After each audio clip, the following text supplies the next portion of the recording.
My dear friends and professionalists, I am Uday Singh, advocate speaking. ನೀವೆಲ್ಲರೂ ಸಹ ನನ್ನ channel ಅನ್ನು ನೋಡ್ತಾ ಇದ್ದೀರಿ ಅಂತ ನಾನು ಅಂದ್ಕೊಂಡಿದ್ದೀನಿ. ಶೇರ್ ಮಾಡಿ, ಲೈಕ್ ಮಾಡಿ ಮತ್ತು ನನ್ನ ಚಾನಲ್ಗೆ ಸಬ್ಸ್ಕ್ರೈಬ್ ಆಗೋದನ್ನು ಮರಿಬೇಡಿ ಅಂತ ಹೇಳ್ತಾ ಇವತ್ತು ನಾನು ಇನ್ನೊಂದು ವಿಷಯವನ್ನು ತೆಗೆದುಕೊಂಡು ನಿಮ್ಮ ಮುಂದೆ ಬಂದಿದ್ದೀನಿ. ಇವತ್ತು ನಾನು ಆಯ್ಕೆ ಮಾಡ್ಕೊಂಡಿರ್ತಕ್ಕಂಥ ವಿಷಯ ಅಂತಂದ್ರೆ required documents for purchase the property. ಒಂದು ಆಸ್ತಿಯನ್ನು ಖರೀದಿಸುವಂತ ಸಂದರ್ಭದಲ್ಲಿ ಬೇಕಾಗುವಂತ ಅವಶ್ಯಕವಾದಂತ ದಾಖಲೆಗಳು.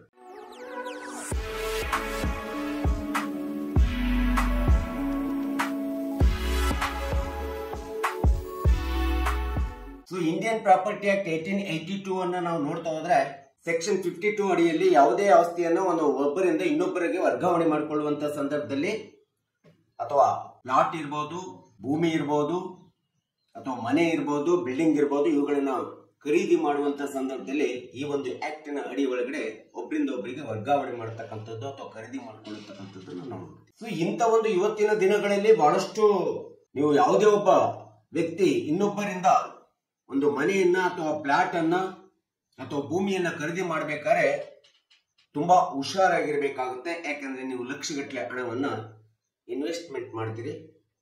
ಆದ್ರೆ ಈ ರೀತಿಯಾದಂತ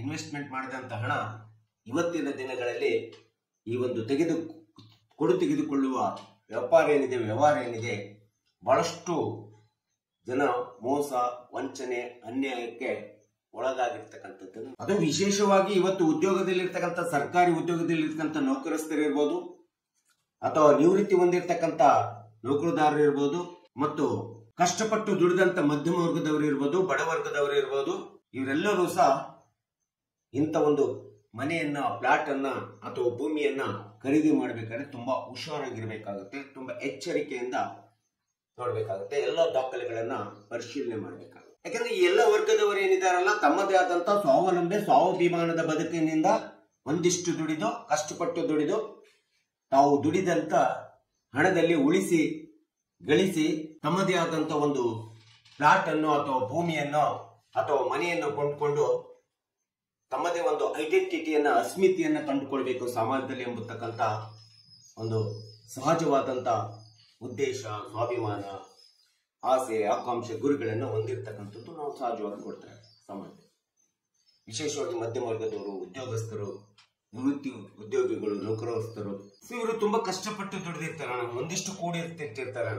ಆ ಹಣದಲ್ಲಿ ತಮ್ಮದೇ ಆದಂತ ಒಂದು ಮನೆಯನ್ನು, ಸೈಟ್ ಅನ್ನು ತೆಗೆದುಕೊಂಡು ಬದುಕಬೇಕೆಂಬತಕ್ಕಂಥ ಒಂದು ಸಹಜವಾದಂತ ಸ್ವಭಾವ. ಅದು ಅವರ ಒಂದು ಬದುಕಿನ ಕೊನೆಯಲ್ಲಿ ಸಾಧಿಸುವಂತ ಒಂದು ಗುರಿ, ಉದ್ದೇಶ ಅವರಿಗೆ ಇರ್ತದೆ. ಆದ್ರೆ ಇವತ್ತಿನ ದಿನಗಳಲ್ಲಿ ಈ ರೀತಿಯಾದಂತಹ ವ್ಯವಹಾರಗಳಲ್ಲಿ ಕೊಡು ತೆಗೆದುಕೊಳ್ಳುವಂತ ನೀತಿ ಒಳಗಡೆ ಇವತ್ತು ಮನುಷ್ಯ ಏನಾಗ್ಬಿಟ್ಟಿದ್ದಾನೆ, ಸುಳ್ಳು, ಮೋಸ, ವಂಚನೆ, ಅನ್ಯಾಯ, ದೌರ್ಜನ್ಯ, ಕಪಟತನ, ಈ ಒಂದು ವ್ಯವಸ್ಥೆಗೆ ಮನುಷ್ಯನ ಮೌಲ್ಯಗಳು ಕುಸಿದು ಬಿಟ್ಟಿದ್ದಾವೆ. ಇದರಿಂದ ಕೊಂಡುಕೊಳ್ಳುವವರು, ಪರ್ಚೇಸರ್ಸ್ ಏನಿರ್ತಿರ್ತಾರಲ್ಲ, ತುಂಬಾ ಹುಷಾರಾಗಿರ್ಬೇಕಾಗುತ್ತೆ.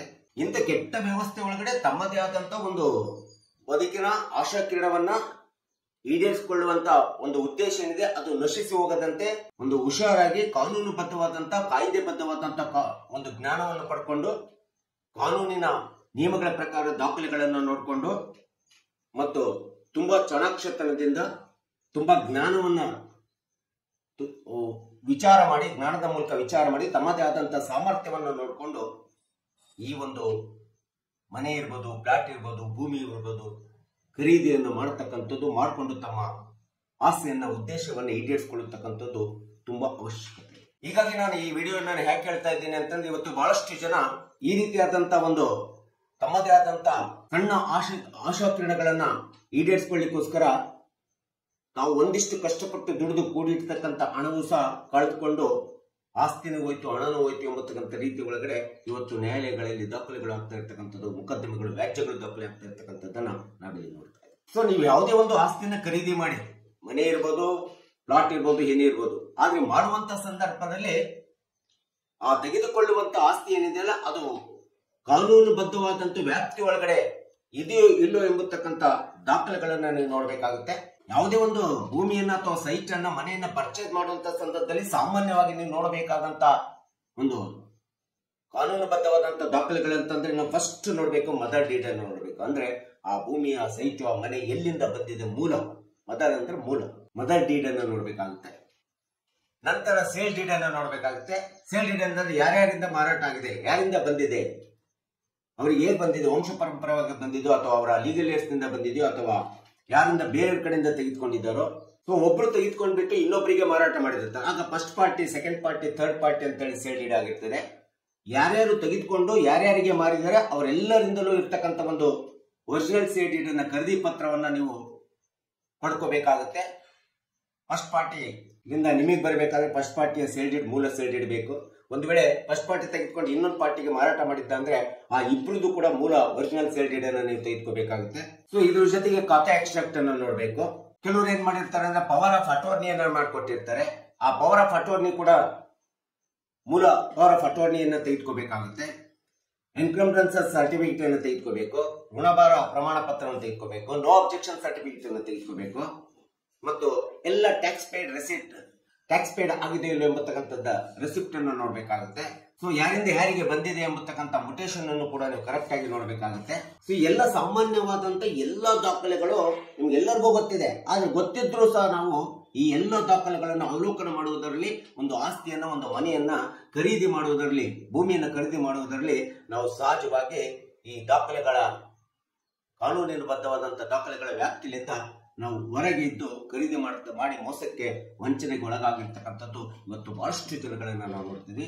ಅದು ಅಮಾಯಕರು, ಮಧ್ಯಮ ವರ್ಗದವರು, ಉದ್ಯೋಗಿಗಳು, ನೌಕರಸ್ಥರು, ನಿವೃತ್ತಿ ನೌಕರರನ್ನ ನಾವು ಇವತ್ತು ನೋಡ್ತಾ ಇದ್ದೀವಿ. ಉದಾಹರಣೆಗೆ ಒಂದು ವೇಳೆ ಒಂದು ಮನೆಯನ್ನ, ಬಿಲ್ಡಿಂಗ್ ನ ಖರೀದಿ ಮಾಡಬೇಕಾದ್ರೆ ಮೂಲಭೂತವಾಗಿ ಸೇಲ್ ಡೀಡ್ ಅನ್ನು ನೋಡಬೇಕು, ಜೊತೆಗೆ ಟೈಟ್ಲ್ ಡೀಡ್ ಅನ್ನು ನೋಡಬೇಕು, ಮತ್ತು ಪ್ರಾಪರ್ಟಿ ಟ್ಯಾಕ್ಸ್ ಪೇಡ್ ರೆಸಿಪ್ಟ್ ಅನ್ನ ನೋಡ್ಬೇಕಾಗುತ್ತೆ.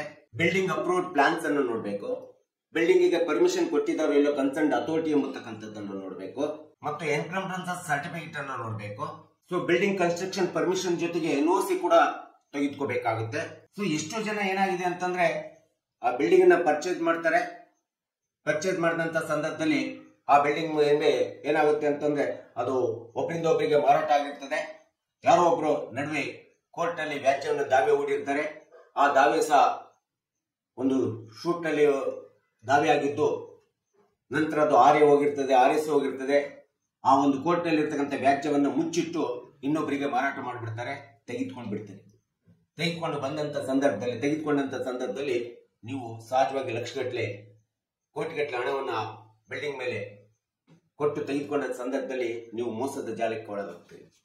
ಇದೆಲ್ಲದನ್ನು ಸಹ ಪರಿಶೀಲನೆ ಮಾಡಬೇಕಾಗುತ್ತೆ. ಎಲ್ಲ ದಾಖಲಾತಿಗಳನ್ನು ಪರಿಶೀಲನೆ ಮಾಡಿ ನಂತರದಲ್ಲಿ ನೀವು ನಿಮ್ಮದೇ ಆದಂತ ಆಸ್ತಿಯನ್ನು ಖರೀದಿ ಮಾಡಲಿಕ್ಕೆ ಮುಂದಾದಾಗ ಒಂದಿಷ್ಟು ನೀವು ಸುರಕ್ಷಿತವಾಗಿರ್ಲಿಕ್ಕೆ ಸಾಧ್ಯ ಆಗ್ತದೆ. ಸೊ ಭೂಮಿ ಖರೀದಿ ಮಾಡ್ಬೇಕಾದ್ರೂ ಅಷ್ಟೇ ಸೇಲ್ ಡೀಡ್ ಜೊತೆಗೆ NA ಆರ್ಡರ್ ನೋಡಬೇಕು. NA ಆರ್ಡರ್ ಕಾಪಿ ಜೊತೆಗೆ ಅವ್ರು ಏನಾದ್ರು ಪವರ್ ಆಫ್ ಅಟಾರ್ನಿ ಮಾಡಿಕೊಟ್ಟಿದ್ದಾರೆ ಅಂದ್ರೆ ಅದನ್ನು ಸಹ ನೀವು ನೋಡ್ಬೇಕಾಗುತ್ತೆ. ಅಥವಾ ಒಂದು ಸೇಲ್ ಮಾಡತಕ್ಕಂಥ ನೀವು ತೆಗೆದುಕೊಳ್ಳುವಂತ ಪ್ರಾಪರ್ಟಿ ಅಥವಾ ಅವ್ರು ಕೊಡುವಂತ ಆಸ್ತಿ ಏನಿದೆ ಅದು ಏನಾದ್ರು ಬೇರೆಯವರಿಗೆ, ತಮ್ಮದೇ ಆದಂತ ತಮ್ಮವರಿಗೆ ಗಿಫ್ಟ್ ಮಾಡಿದಾರೋ ಅಥವಾ ಪಾರ್ಟ್ನರ್ಶಿಪ್ ಗಿಫ್ಟ್ ಡೀಡ್ ಆಗಿದೆಯೋ, ಇದೆಲ್ಲದನ್ನು ಸಹ ನೋಡಬೇಕಾಗುತ್ತೆ ನೀವು. ಇನ್ನು ಕೆಲವೊಂದು ಸಂದರ್ಭದಲ್ಲಿ ನೀವೇನ್ ಮಾಡ್ತೀರಿ ಅಂದ್ರೆ ಲೇಔಟ್ ಮಾಡ್ತಾರೆ, CA ಸೈಟ್ ಅನ್ನು ತೆಗೆದುಕೊಳ್ತೀರಿ. ಸೈಟ್ ಅನ್ನು ತೆಗೆದುಕೊಳ್ಳುವ ಸಂದರ್ಭದಲ್ಲಿ CA ಸೈಟ್ ಅಂತ ಹೇಳಿ ಕೊಟ್ಬಿಡ್ತಾರೆ, ಸಿವಿಲ್ ಅಮ್ಯುನಿಟೀಸ್ ಸೈಟ್ ಅನ್ನು. ಅವು CA ಸೈಟ್ ಅಂದ್ರೆ ಸಿವಿಲ್ ಅಮ್ಯುನಿಟೀಸ್ ಸೈಟ್ ಅಂದ್ರೆ ಪ್ರೈವೇಟ್ ನರಿಗೆ ಯಾರಿಗೂ ಮಾರ್ಲಿಕ್ಕೆ ಬರೋದಿಲ್ಲ. ಅದು ಸಾರ್ವಜನಿಕವಾಗಿರ್ತಕ್ಕಂಥ ಒಂದು ಸರ್ಕಾರದ ಸೌಲಭ್ಯಗಳನ್ನ ಸಾರ್ವಜನಿಕರಿಗೆ ಒದಗಿಸಲಿಕ್ಕೆ ಲೇಔಟ್ ಮಾಡತಕ್ಕಂಥ ವ್ಯಕ್ತಿಗಳಿಗೆ, ಲೇಔಟ್ ಓನರ್ಗೆ ಸ್ಪಷ್ಟವಾಗಿ ಇದೆಲ್ಲ ಒಂದು ಪ್ರಮುಖವಾದಂತ ಕಾನೂನು ಕಾಯ್ದೆ ಪ್ರಕಾರ ಆಟದ ಮೈದಾನ, ಶಾಲೆ, CA ಸೈಟ್ ಅಂತೇಳಿ ಸಂಪೂರ್ಣವಾಗಿ ಬಿಡಬೇಕಾಗುತ್ತೆ.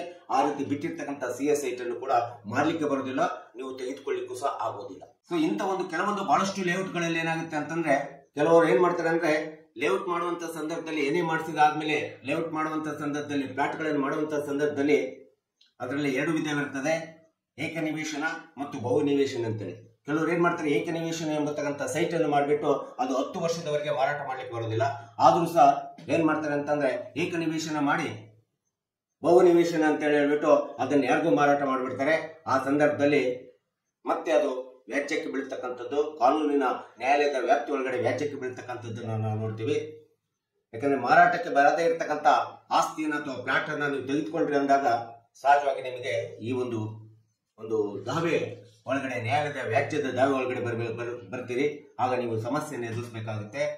ನಿಮ್ಮ ಹೂಡಿಕೆ ಮಾಡಿದಂತ ಲಕ್ಷ ಹಣನೂ ಹೋಯ್ತು, ನಂತರ ಆಸ್ತಿ ಹೋಯ್ತು ಎಂಬತಕ್ಕಂಥ ಪರಿಸ್ಥಿತಿ ಒಳಗಡೆ ನೀವು ಬದುಕಬೇಕಾಗುತ್ತೆ. ಸೊ ಈ ರೀತಿಯಾದಂತ ಎಲ್ಲ ದಾಖಲೆಗಳನ್ನ ನೀವು ಪರಿಶೀಲನೆ ಮಾಡಬೇಕು. ಒಂದು ವೇಳೆ ಯಾವುದೇ ದಾಖಲೆಗಳನ್ನ ನೀವು ಪರಿಶೀಲನೆ ಮಾಡದೆ ಸುಮ್ಮನೆ ಮುಕ್ತವಾಗಿ ನೀವು ಏನಾದ್ರೂ ಪ್ಲಾಟ್ ಅನ್ನ, ಭೂಮಿಯನ್ನ ಅಥವಾ ಮನೆಯನ್ನ ಖರೀದಿ ಮಾಡಿದ್ರೆ ಅಂದ ತಕ್ಷಣ ನಿಮಗೆ ಸಹಜವಾಗಿ ನೀವು ಮೋಸಕ್ಕೆ ಒಳಗಾಗ್ತೀರಿ, ವಂಚನೆಗೆ ಒಳಗಾಗ್ತೀರಿ ಎಂಬತಕ್ಕಂಥದ್ದು ನೀವು ಗಮನದಲ್ಲಿ ಇಟ್ಕೋಬೇಕು. ಕೆಲವೊಂದು ಸಂದರ್ಭದಲ್ಲಿ ಎಷ್ಟೋ ಜನ ಪ್ಲಾಟ್ ಅನ್ನು ಕೊಟ್ಬಿಟ್ಟಿರ್ತಾರೆ. ಪ್ಲಾಟ್ ಅನ್ನು ಕೊಟ್ಮೇಲೆ ನಡೆದ ಫಿಸಿಕಲ್ ಇನ್ಫ್ರಾಸ್ಟ್ರಕ್ಚರ್ ಅನ್ನು ಕೂಡ ನೀವು ನೋಡ್ಬೇಕಾಗುತ್ತೆ. ಡಾಕ್ಯುಮೆಂಟ್ ಒಳಗಡೆ ನಿಮ್ಮ ಚೆಕ್ ಬಂದಿಯನ್ನು ನೋಡ್ಬೇಕಾಗುತ್ತೆ. ಚೆಕ್ ಬಂದಿ ಒಳಗಡೆ ನಿಮ್ಮ ಪ್ಲಾಟ್ ನಂಬರ್ ಅನ್ನ ಕೂತಿರ್ತದೆ. ಡಾಕ್ಯುಮೆಂಟರಿ ಚೆಕ್ ಬಂದಿ ಒಳಗಡೆ ನಿಮ್ಮ ನಂಬರ್ ಇರ್ತದೆ.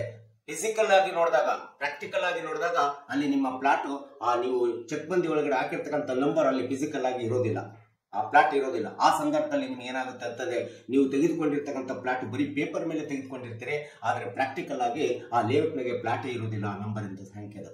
ಆ ಸಂದರ್ಭದಲ್ಲಿ ನೀವೇನ್ ಮಾಡ್ತೀರಿ, ನೀವು ಹಣ ಕಟ್ಟಿದಂತ ಲಕ್ಷಗಟ್ಟಲೆ ಹಣ ಕಟ್ಟಿದಂತ ಸಂದರ್ಭದಲ್ಲಿ ಮತ್ತೆ ಪುನಃ ನೀವು ನ್ಯಾಯಾಲಯಕ್ಕೆ ಹೋಗ್ಬೇಕಾಗುತ್ತೆ, ವ್ಯಾಜ್ಯವನ್ನು ನೋಡ್ಬೇಕಾಗುತ್ತೆ. ನಿಮ್ಮ ಹಣವನ್ನು ರಿಕವರಿ ಮಾಡ್ಬೇಕಾದ್ರೆ ತುಂಬಾ ಮೋಸಕ್ಕೆ ಒಳಗಾಗತಕ್ಕಂಥದ್ದನ್ನ ನಾವಿಲ್ಲಿ ನೋಡ್ತಾ ಇದ್ದೀವಿ. ಸೊ ಬಹಳಷ್ಟು ಈ ರೀತಿಯಾದಂತ ಮೋಸಕ್ಕೆ ಒಳಗಾಗಿರ್ತಕ್ಕಂಥ ಬಹಳಷ್ಟು ಜನರು ಇವತ್ತು ಸಫರ್ ಆಗ್ತಿದೆ. ಅದು ವಿಶೇಷವಾಗಿ ಮಧ್ಯಮ ವರ್ಗದವರು ಮತ್ತು ಬಡವರು ಮತ್ತು ವಿಶೇಷವಾಗಿ ನೌಕರಿಯಲ್ಲಿರ್ತಕ್ಕಂಥ ಉದ್ಯೋಗಸ್ಥರು ಅಥವಾ ನಿವೃತ್ತಿ ನೌಕರರು. ಯಾಕಂದ್ರೆ ಇವರಿಗೆ ಕಾನೂನಿನ ಬಗ್ಗೆ ತುಂಬಾ ವಿದ್ಯಾವಂತರು ಇರ್ತೀವಿ, ಆದ್ರೆ ಕಾನೂನಿನ ಬಗ್ಗೆ ಸ್ಪಷ್ಟವಾದಂತ ಒಂದು ತಿಳ್ಕೊಂಡಿರೋದಿಲ್ಲ. ಸಹಜವಾಗಿ ನಾವೇನಿರುತ್ತೆ, ನಂಬಿಕೆ ವಿಶ್ವಾಸದ ಮೇಲೆ ನೀವು ಹಣವನ್ನು ಹೂಡಿಕೆ ಮಾಡಿಬಿಡ್ತೀರಿ. ಇದು ಈ ರೀತಿಯಾದಂತ ಮೋಸಕ್ಕೆ ಹೋಗತಕ್ಕಂಥದ್ದು ನಾವು ನೋಡ್ತಾ ಇದ್ದೀವಿ. ಸೊ ಎಲ್ಲ ದಾಖಲೆಗಳನ್ನ ನೋಡಿ ನೀವು ಒಂದು ವೇಳೆ ಬಹಳವಾಗಿ ದಾಖಲೆಗಳನ್ನ ಕಾನೂನುಬದ್ಧವಾಗಿ ಪರಿಶೀಲಿಸಿ ನೀವು ಪ್ಲಾಟ್ ಅನ್ನ ಅಥವಾ ಬಿಲ್ಡಿಂಗ್ ಅನ್ನ, ಭೂಮಿಯನ್ನ ಪರ್ಚೇಸ್ ಮಾಡಿದ್ರು ಸಹ ಕೆಲವೊಂದು ಸಂದರ್ಭದಲ್ಲಿ ಎಷ್ಟು ಮೋಸ ವಂಚನೆಗೆ ಒಳಗಾಗ್ತಿದ್ದಾರೆ ಇವತ್ತು ಸಾಮಾನ್ಯ ಜನರು, ಮಧ್ಯಮ ವರ್ಗದವರು.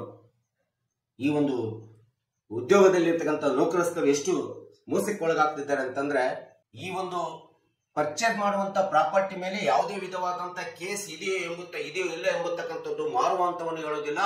ನೀವು ಸಹ ಅದ್ರ ಬಗ್ಗೆ ವಿಚಾರ ಮಾಡ್ಲಿಕ್ಕೆ ಹೋಗೋದಿಲ್ಲ. ಅದ್ರ ಮೇಲೆ ನ್ಯಾಯಾಲಯದಲ್ಲಿ ವ್ಯಾಜ್ಯ ಇದ್ರು ಸಹ ಅದನ್ನು ಮುಚ್ಚಿಟ್ಟು ಮಾರುವಂತ ವ್ಯವಸ್ಥೆ ಇವತ್ತು ನಿರ್ಮಾಣ ಆಗಿದೆ. ವ್ಯವಹಾರದಲ್ಲಿ ಜನ ಆ ಪರಿಸ್ಥಿತಿಗೆ ಹೋಗ್ಬಿಟ್ಟಿದ್ದಾರೆ, ನಂಬಿಕೆ ವಿಶ್ವಾಸವನ್ನ ಕಳ್ಕೊಂಡಿದ್ದಾರೆ. ಅಂತ ಒಂದು ಸಂದರ್ಭದಲ್ಲಿ ನೀವೇನ್ ಮಾಡ್ಬೇಕಂತಂದ್ರೆ, ಒಂದು ಸೂಕ್ಷ್ಮವಾದಂತ ಒಂದು ಪರಿಶೀಲನೆ ಮಾಡಬೇಕು. ಈ ಒಂದು ನಾನು ತೆಗೆದುಕೊಳ್ಳುವಂತ ಭೂಮಿ ಅಥವಾ ಪ್ಲಾಟ್ ಅಥವಾ ಬಿಲ್ಡಿಂಗ್ ಮೇಲೆ ಯಾವುದೇ ವಿಧವಾದಂತ ವ್ಯಾಜ್ಯ ನ್ಯಾಯಾಲಯದಲ್ಲಿ ಇದೆ, ಯಾವುದೇ ಸಂಬಂಧಪಟ್ಟಂತ ಕಾರ್ಯವ್ಯಾಪ್ತಿ ನ್ಯಾಯಾಲಯದಲ್ಲಿ ವ್ಯಾಜ್ಯ ಇದೆಯೋ ಇಲ್ಲ ಎಂಬತಕ್ಕಂಥದ್ದನ್ನ ನೀವು ವಿಚಾರಿಸಬೇಕಾಗುತ್ತೆ, ಪ್ರಶ್ನೆ ಮಾಡಬೇಕಾಗುತ್ತೆ. ತೆಗೆದುಕೊಳ್ಳುವುದಕ್ಕಿಂತ ಮುಂಚೆ ಒಂದು ವೇಳೆ ಅದು ಏನಾದರೂ ವ್ಯಾಜ್ಯದಲ್ಲಿ ಇತ್ತು ಅಂತಂದ್ರೆ ನ್ಯಾಯಾಲಯದ ಕ್ಲಿಯರೆನ್ಸ್ ಸರ್ಟಿಫಿಕೇಟ್ ಅನ್ನು ತೆಗೆದುಕೋಬೇಕು.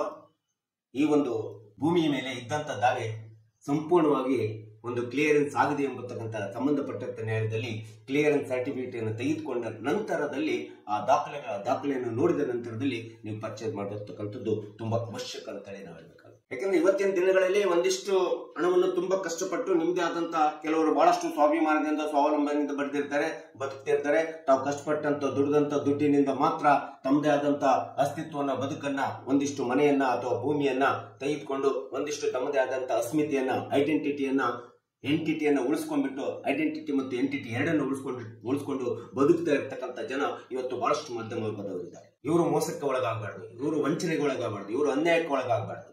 ಇವತ್ತಿನ ದಿನಗಳಲ್ಲಿ ನಾವು ನೋಡ್ತಿದ್ರಿ, ಇವತ್ತು ಆನ್ಸಿಸ್ಟ್ರಲ್ ಪ್ರಾಪರ್ಟಿ ಇರ್ಬೋದು ಅಥವಾ ತಂದೆ ತಾಯಿಗಳು ಗಳಿಸಿರ್ತಕ್ಕಂಥ ಒಂದು ಇಂದು ಅನ್ಡಿವೈಡೆಡ್ ಫ್ಯಾಮಿಲಿ ಪ್ರಾಪರ್ಟಿ ಇರ್ಬೋದು. ಸೊ ಈ ಎಲ್ಲ ಆಸ್ತಿಯನ್ನು ಸಹ ಇವತ್ತಿನ ದಿನಗಳಲ್ಲಿ ನಮ್ಮ ರಕ್ತ ಸಂಬಂಧದವರೇ ನಮಗೆ ಮೋಸ ವಂಚನೆ ಮಾಡಿ ಸೊ ತಮ್ಮದೇ ಆದಂತ ಆಸ್ತಿ, ನಮ್ಮದೇ ಆಸ್ತಿ ಎಂಬತಕ್ಕಂಥ ಕಬಳಿಸಿಕೊಂಡು ಬದುಕತಕ್ಕಂಥ ವ್ಯವಸ್ಥೆ ಇವತ್ತು ನಿರ್ಮಾಣ ಆಗಿದೆ. ಇಂಥ ವ್ಯವಸ್ಥೆ ಒಳಗಡೆ ನೀವು ಆಸ್ತಿ ಖರೀದಿ ಮಾಡಬಾರ್ದು, ಮನೆ ಖರೀದಿ ಮಾಡಬಾರ್ದು, ಪ್ಲಾಟ್ ಖರೀದಿ ಮಾಡಬಾರ್ದು ಎಂಬತಕ್ಕಂಥದ್ದಲ್ಲ. ಆದ್ರೆ ಈ ರೀತಿಯಾದಂತ ಇವತ್ತಿನ ಕೆಟ್ಟ ಸಾಮಾಜಿಕ ವ್ಯವಸ್ಥೆ ಒಳಗಡೆ ನಾವು ಒಂದಿಷ್ಟು ಏನು ಸ್ವಾವಲಂಬನೆಯಿಂದ ಬದುಕಬೇಕು, ಕಷ್ಟಪಟ್ಟು ಬದುಕಿರ್ತಕ್ಕಂಥ ದುಡಿಮೆ ಒಳಗಡೆ ತಮ್ಮ ಬದುಕನ್ನ ಒಂದು ಚೌಕಟ್ಟಿನ ಒಳಗಡೆ, ವ್ಯಾಪ್ತಿ ಒಳಗಡೆ ಬದುಕತಕ್ಕಂಥ ವ್ಯಕ್ತಿಗಳು ನಿಮ್ಮದೇ ಆದಂತ ಗುರಿ, ಆಸೆ, ಆಕಾಂಕ್ಷೆ, ಆಶಾಕಿರಣವನ್ನ ಈಡೇರಿಸಿಕೊಳ್ಬೇಕಾದ್ರೆ ಒಂದಿಷ್ಟು ಈ ಒಂದು ಕಾನೂನಿನ ದಾಖಲೆಗಳ ಅವಲೋಕನ ಮಾಡಬೇಕು ಮತ್ತು ತಮ್ಮದೇ ಆದಂತ ಒಂದು ವಿವೇಚನೆಯನ್ನ, ಚಾಣಕ್ಷತನವನ್ನ, ಬುದ್ಧಿಯನ್ನ ಉಪಯೋಗಿಸಿ ಹಾಕಿ ಎಲ್ಲ ಕಾನೂನಿನ ವ್ಯಾಪ್ತಿಯಲ್ಲಿ ಬರ್ತಕ್ಕಂಥ ಎಲ್ಲ ದಾಖಲೆಗಳನ್ನ ನೋಡಿ ಅವಲೋಕನ ಮಾಡಿ ಪರಿಶೀಲನೆ ಮಾಡಿ ನೀವು ನಿಮ್ಮದೇ ಆದಂತ ಯಾವುದೇ ಆಸ್ತಿಯನ್ನ ಖರೀದಿ ಮಾಡೋದರಲ್ಲಿ ಏನು ತೊಂದರೆ ಆಗೋದಿಲ್ಲ. ಈ ರೀತಿಯಾಗಿ ನೀವು ಆಸ್ತಿಯನ್ನು ಖರೀದಿ ಮಾಡಿ ಅಂತೇಳಿ ನಾನು ಈ ಒಂದು ವಿಡಿಯೋ ಮೂಲಕ ನಿಮಗೆ ಅಪೀಲನ್ನು ಮಾಡ್ತಿದ್ದೇನೆ. ಸೊ ಈ ಒಂದು ವಿಡಿಯೋ ಇಷ್ಟ ಆಗಿದ್ದರೆ ನೀವೆಲ್ಲರೂ ಸಹ ನನ್ನ ಚಾನಲನ್ನು ವೀಕ್ಷಿಸಿ, ಶೇರ್ ಮಾಡಿ, ಲೈಕ್ ಮಾಡಿ ಮತ್ತು ನನ್ನ ಚಾನಲ್ಗೆ ಸಬ್ಸ್ಕ್ರೈಬ್ ಆಗೋದನ್ನು ಮರಿಬೇಡಿ ಅಂತ ಹೇಳ್ತಾ ಇವತ್ತಿನ ಒಂದು ವಿಷಯಕ್ಕೆ ವಿರಾಮವನ್ನು ಹೇಳ್ತೀನಿ. ಇನ್ನೊಂದು ವಿಷಯವನ್ನು ತೆಗೆದುಕೊಂಡು ನಾನು ನಿಮ್ಮ ಮುಂದೆ ಬರ್ತೀನಿ. ಜೈ ಹಿಂದ್, ಜೈ ಕರ್ನಾಟಕ.